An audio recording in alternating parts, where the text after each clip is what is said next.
Hello everyone, welcome to my YouTube channel. आज के इस वीडियो में हम देखने वाले हैं question number 3 10.1 exercise class 11 maths का जो स्ट्रेट लाइन चैप्टर का है। ठीक है, तो क्वेश्चन नंबर 3 हम स्टार्ट करते हैं। फाइंड द डिस्टेंस बिटवीन, ये एक पॉइंट दिया हुआ है और ये एक पॉइंट दिया हुआ है। When P Q is parallel to Y axis, यहाँ एक ये कीवर्ड मिला पैरेलल टू वाई एक्सिस और यहाँ पर पैरेलल टू एक्स एक्सिस। ये सेकंड क्वेश्चन है। तो फर्स्ट क्वेश्चन के लिए हम देखते हैं, पहले कोऑर्डिनेट एक्सिस बना लेते हैं। ये हुआ y, ये हुआ x। उसी तरह सेकंड के लिए भी यहाँ पर बना लेते हैं।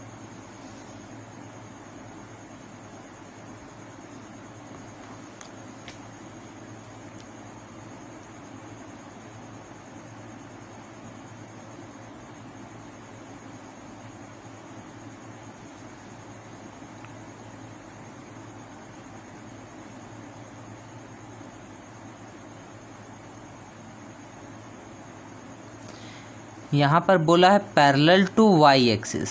ठीक है, तो वाई एक्सिस ऐसे है, तो वाई एक्सिस का पैरेलल में एक हम लाइन बनाएंगे। वो ऐसा भी बन सकता है ना, इधर साइड से भी बन सकता है। तो वैसा कुछ नहीं, बस पैरेलल टू वाई एक्सिस बनाना है। तो यहाँ पर P और Q हम बना दिए। पैरेलल y का पैरेलल में है ये लाइन। P की जगह क्या दिया हुआ है, यहाँ पर x1 और y1 दिया हुआ है, और यहाँ पर ये क्या दिया हुआ है, x2 और y2 दिया हुआ है। ओके, तो यहाँ पर हम देखेंगे y एक्सिस जो है ना, इस पर कितना पॉइंट बन सकता है। ये वाला लाइन के लिए ये वाला लाइन को हम अगर ऐसे लेकर जाएंगे तो एक यहाँ पर ये कटेगा और यहाँ पर एक यहाँ पर कटेगा, ये वाला पॉइंट। दो पॉइंट मिल गया ना, मतलब यहाँ पर ये y1 है और यहाँ पर ये y2 है। और x एक्सिस पर जाएंगे तो लाइन कितना बार कट रहा है, केवल एक पर कट रहा है यहाँ पे। तो अब हम यहाँ पर x1 ले कि x2 ले, तो कहने का मतलब ये है कि जब पैरेलल टू y एक्सिस कोई रहता है ना, तो वहाँ पर जो x1 और x2 होता है ना, वो इक्वल हो जाता है। तो यहाँ पर हम लिखेंगे सॉल्यूशन में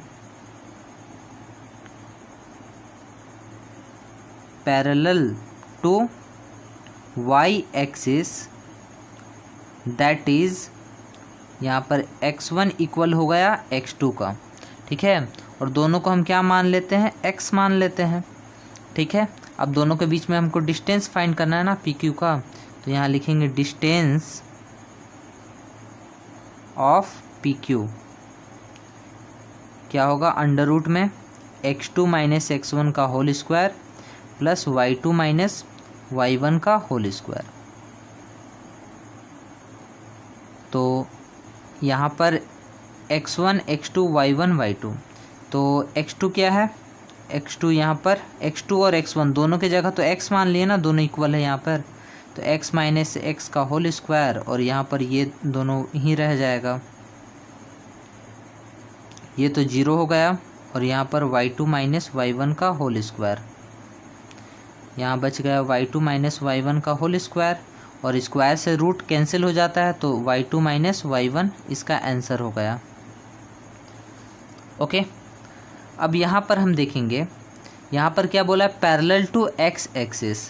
तो पैरेलल टू x एक्सिस इधर जा सकता है, पॉजिटिव डायरेक्शन में ले रहे हैं, नेगेटिव में भी आप लोगे तो वही चीज़ आएगा। ठीक है, तो यहाँ पर P हो गया, यहाँ पर Q हो गया। तो P की जगह वही है x1 y1 और x2 y2।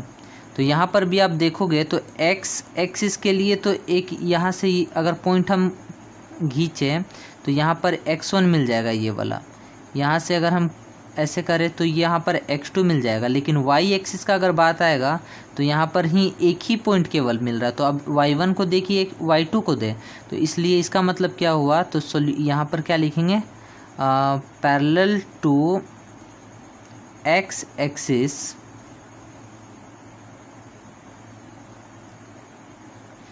That is y1 equal हो जाएगा y2 का, और इसको y हम मान लेते हैं, तो इसका भी वही फॉर्मूला हो जाएगा, डिस्टेंस ऑफ PQ। फॉर्मूला लगा देते हैं, x2 माइनस x1 का whole square plus y2 minus y1 का होल स्क्वायर, और यहाँ पर हो जाएगा, ये तो इसी तरह रहेगा, और यहाँ पर y माइनस वाई हो जाएगा ना, क्योंकि इक्वल हो गया था, और यहाँ पर केवल x2 माइनस x1 का होल स्क्वायर प्लस ये 0 हो जाएगा, x2 माइनस x1 का होल स्क्वायर, और यहाँ पर मिल जाएगा x2 माइनस x1, क्योंकि स्क्वायर से रूट हट जाएगा। तो ये इसका थर्ड क्वेश्चन को हम डिटेल्स वे में समझ, जो भी है वो हम समझा दिए। अगर आपको लगता है कि हम थोड़ा स्लो इसमें बता रहे हैं, तो आप यूट्यूब का जो फंक्शन है, यहाँ पर किनारे में जो बटन रहता है, 3 डॉट रहता है, वहाँ से आप फास्ट कर सकते हैं वीडियो को। कुछ स्टूडेंट को नहीं पता रहता, इसलिए हम यहाँ पर बता दिए। अब हम बढ़ते हैं नेक्स्ट क्वेश्चन पर। नेक्स्ट क्वेश्चन है 4th, find a point on the x axis which is equidistant from the point ये और ये। तो पहले हम ग्राफ बना लेते हैं यहाँ पर, ठीक है। तो यहाँ पर हम x और y एक्सिस का ग्राफ बना लिए। यहाँ पर ओरिजिन रहता है, फर्स्ट है x में 7, यहाँ पर फर्स्ट वाला हमेशा x होता है, सेकंड y होता है, ये x y, ठीक है। तो x में 7 है, y में 6 है, 1 2 3 4 5 6, और यहाँ पर एक 7 और y में यहाँ पर 6, तो ये वाला यहाँ पर कहीं पर पॉइंट बनेगा। फिर ये वाला है 3 और 4 है ना, तो x में 3 है, y में 4 है, तो ये वाला पॉइंट यहाँ पर बनेगा। यहाँ पर ये 2 पॉइंट तो हम फाइंड कर लिए। Find a point on the x axis, x axis पर कोई पॉइंट लेना है, विच इज इक्वी डिस्टेंस का मतलब x एक्सिस पर कोई पॉइंट मान के चलो, हम यहाँ पर कोई पॉइंट लिए, ठीक है। यहाँ पर एक x होगा और दूसरा x एक्सिस पर क्या होता है, दूसरा y हमेशा 0 हो जाता है ना ये लाइन पर, ठीक है। जैसे मान के चलो, ये तो पता होना चाहिए कि x y, और यहाँ पर अगर मान के चलो 7 है और यहाँ पर 0 है, तो कैसे बैठा देते हैं, y में तो यहाँ पर 0 आया, x में 7 है, तो यहाँ पर कहीं बैठा देते हैं ना, तो इसीलिए x में अगर रखेंगे तो y 0 होगा। तो x axis, find a point on the x axis which is equidistance, मतलब ये वाला पॉइंट से और ये वाला पॉइंट से इक्वल डिस्टेंस है ना, तो इसको मिला देते हैं हम।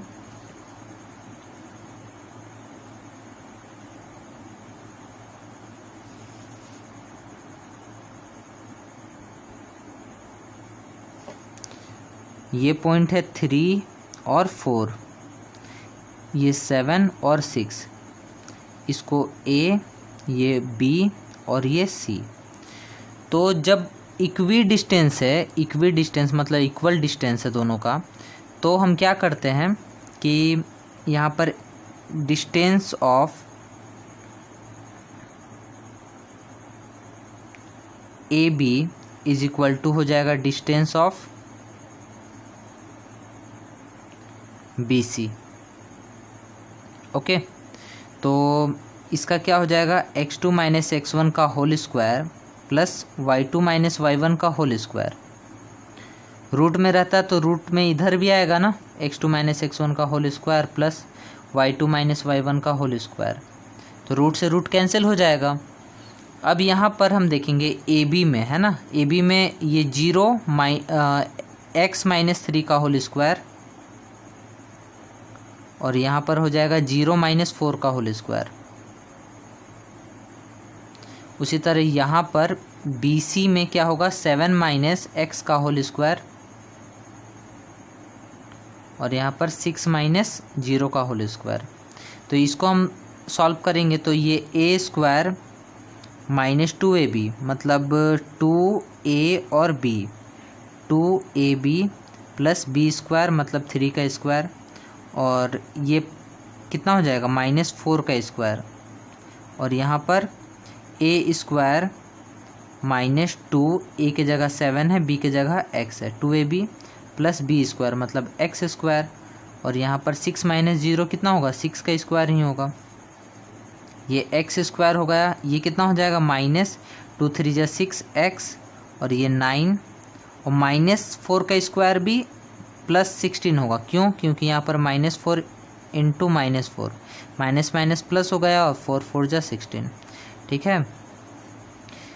और यहाँ पर ये 49 हो जाएगा, 7 7 जा, इसको ये 14x, ये x स्क्वायर और ये 36।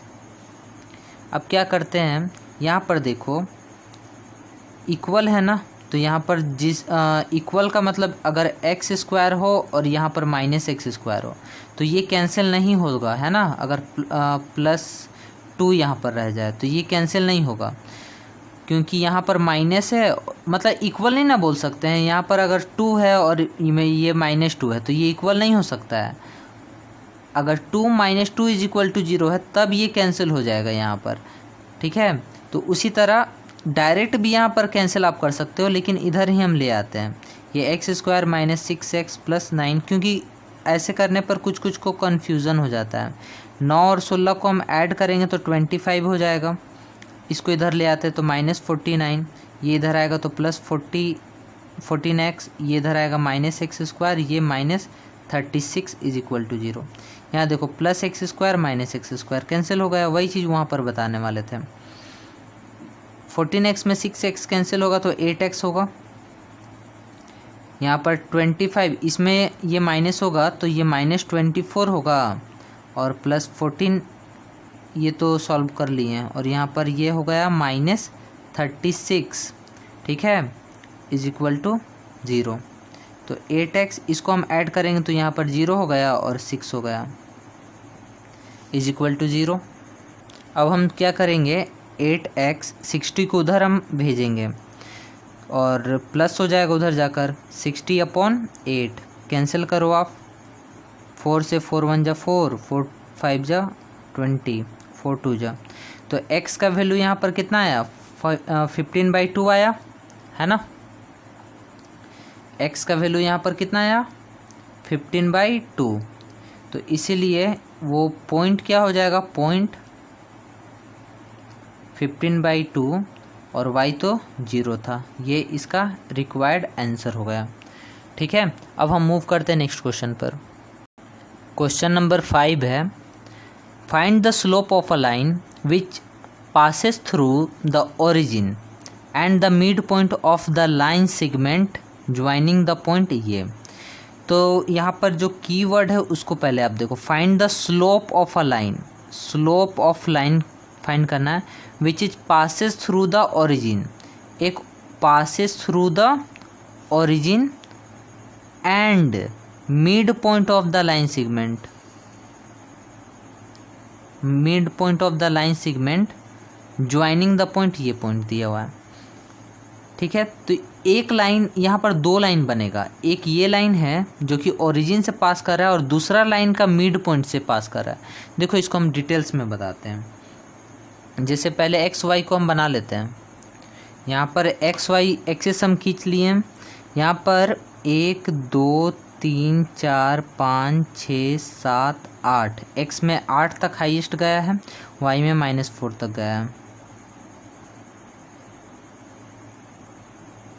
-1 -2 -3 -4, यहाँ 1 2 3 4 5 6 7 8।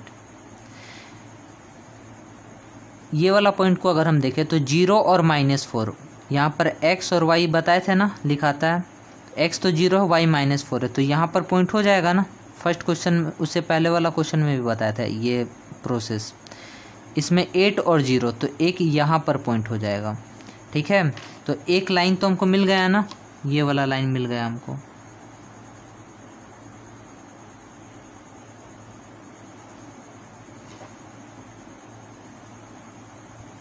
लेकिन यहाँ पर क्या बोला, find the slope of a line which is passes through the origin, वो लाइन का हमको स्लोप फाइंड करना है जो ओरिजिन से पास कर रहा है। यहाँ पर ओरिजिन होता है ना, ओरिजिन से पास कर रहा है, और mid point of the line segment joining the point, ये दोनों पॉइंट पर ये क्या है, 8 हो गया और 0 हो गया, और यहाँ 0 और -4, ये वाला लाइन का मिड पॉइंट पे पास कर रहा है और यहाँ पर ओरिजिन से पास कर रहा है।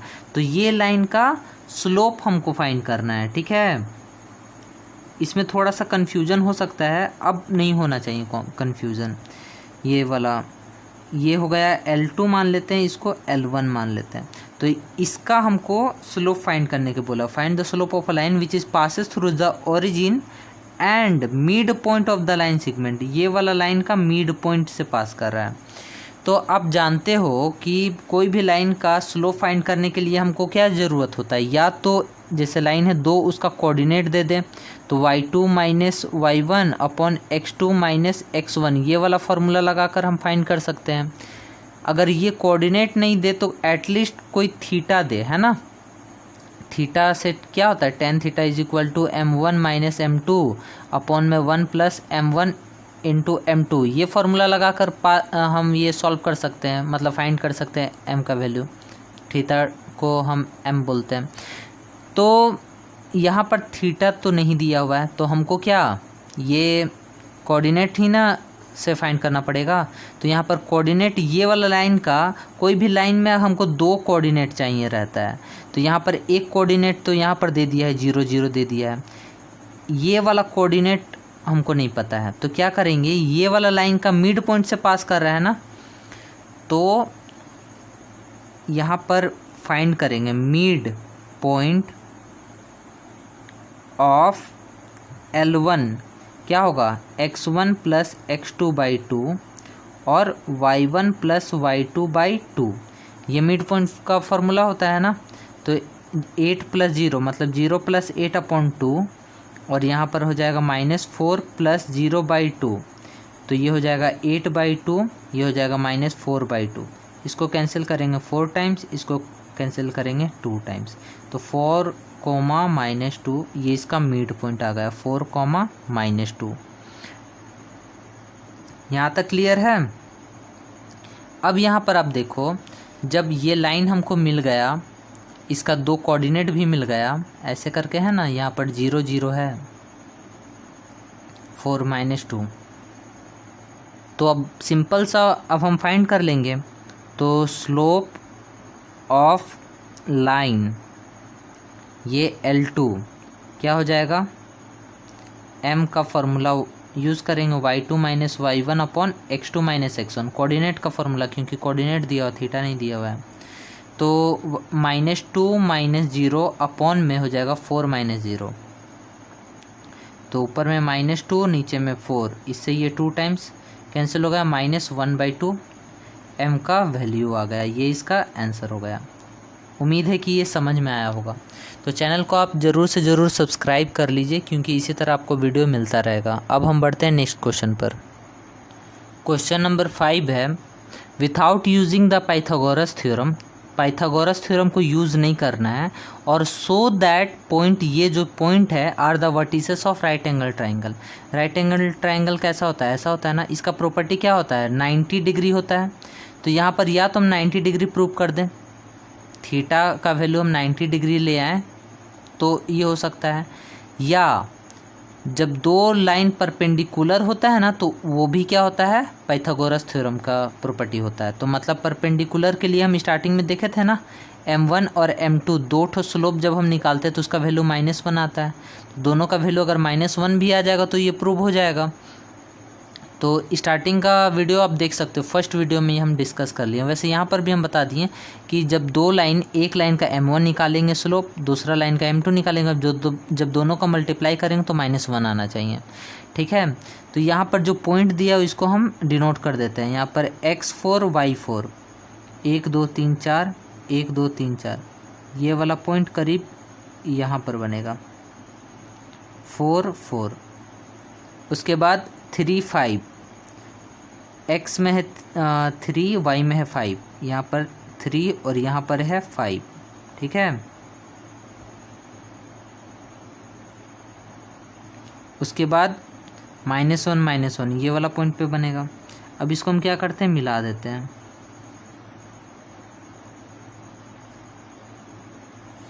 ठीक है।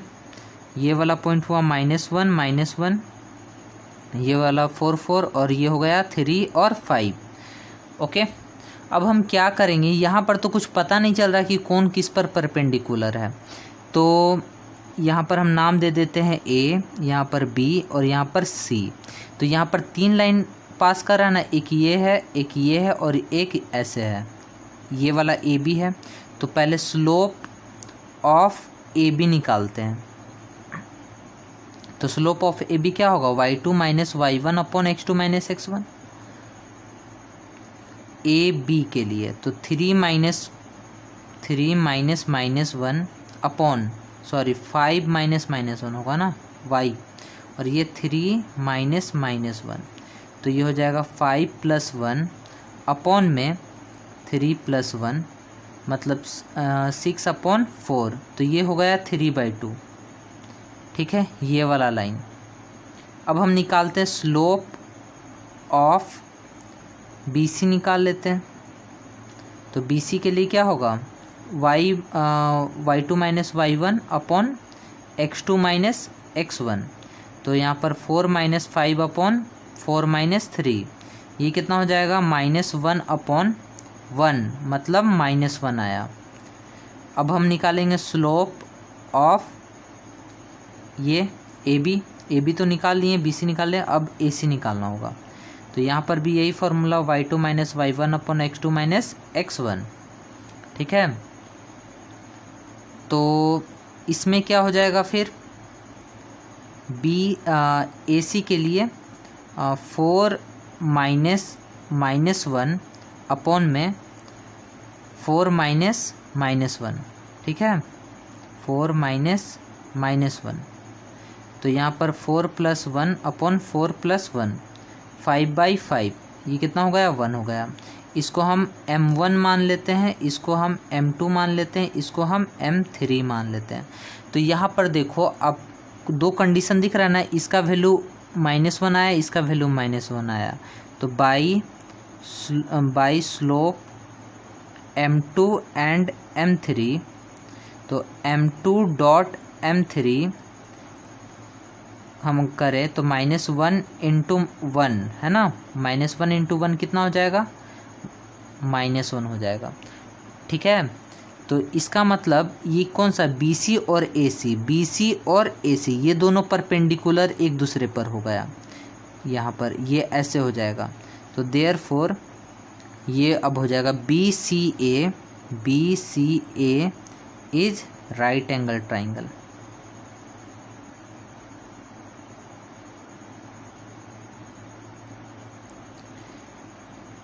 प्रूव्ड। ये समझ में आ गया ना कि कैसे करेंगे। ये 2 चीज़ को हम दिखा दिए कि ये हम जानते हैं जब पैरेलल रहता है तो क्या होता है, m1 अपॉन m2 का वैल्यू +1 आना चाहिए, और जब परपेंडिकुलर होता है तो m1 डॉट m2 हो तो -1। यहाँ पर 1 और 2, यहाँ पर 4 5 कुछ भी हो सकता है, बस 2 ठो, एक लाइन का स्लोप दूसरा लाइन का स्लोप को मल्टीप्लाई करेंगे तो -1 आएगा। और जब परपेंडिकुलर होता है तो ये राइट एंगल ट्राइंगल का प्रॉपर्टी होता है ना। तो ऐसे करके आप रिलेट करके सॉल्व कर सकते हो। तो उम्मीद है कि यहाँ तक आपको समझ में आया होगा। अगर समझ में आया है तो लाइक शेयर और सब्सक्राइब आप ज़रूर कीजिएगा। कमेंट में बताइएगा कि कौन सा पार्ट नहीं समझ में आया, तो फिर हम उसको डिस्कस कर लेंगे। ठीक है, और चैनल को आप ज़रूर सब्सक्राइब कर दीजिएगा। फिर मिलते हैं हम नेक्स्ट वीडियो में नेक्स्ट क्वेश्चन के साथ। Thank you.